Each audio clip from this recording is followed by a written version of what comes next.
I began this kind of woodworking 5.5 years ago or so. I had just come back from teaching in China. I moved to Southwest Virginia in the Roanoke area with my wife, and for a while I worked on her parents' farm. I found that her dad has a bunch of these old tools that were his dad's and his dad's dad's, and I learned how to use them and just fell in love with these old tools. My name is Canlin, and I'm a traditional furniture maker with Canlin Handcrafted.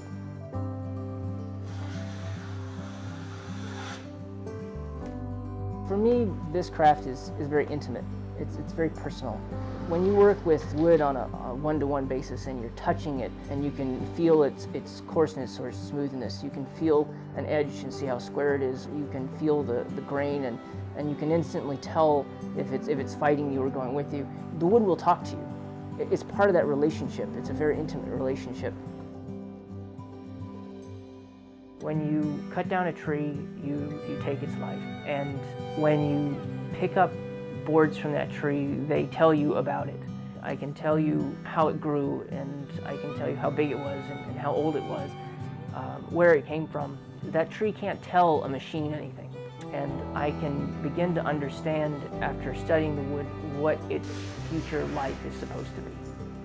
It was a tree and it served a purpose, and that's not its end. It needs to continue on. It needs to continue a legacy that honors it.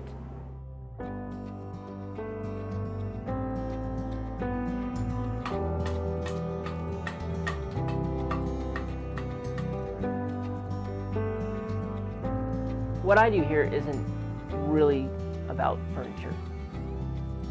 It's about a connection.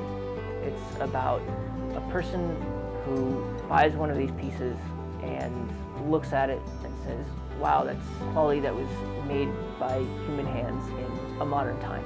And it's also about teaching that and passing that along to the next generation.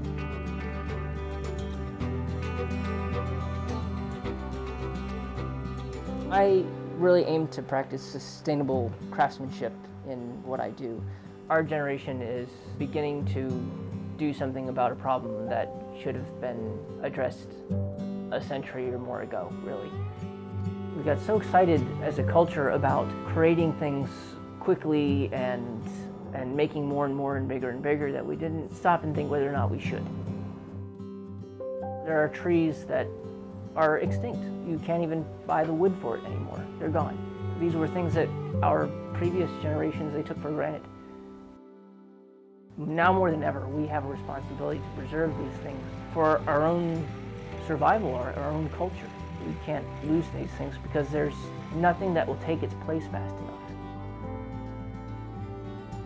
I think what's going to happen is people are going to start to see the value in their mothers and grandmothers' dish sets, and they're going to see value in the old dresser that came out of their great uncle's house or something. I'm encouraged by the fact that there are groups of people who woodworking and furniture making is kind of a hobby or an interest. They like the idea of going back to these roots of using hand tools to make furniture.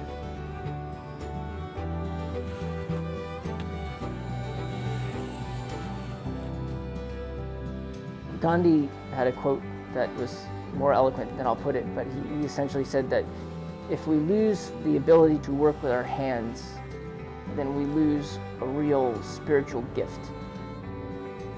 It's about what is the next person behind me going to get out of it? What can I create that speaks to them and inspires them to do something bigger and better than any computer can? And it's something from themselves. It's your God-given brain, it's your soul. And when you put yourself into those things, all new possibilities are opened up. And if I can inspire other people to take that journey and take it in whatever direction they want to go with it, then I feel like what I've done here is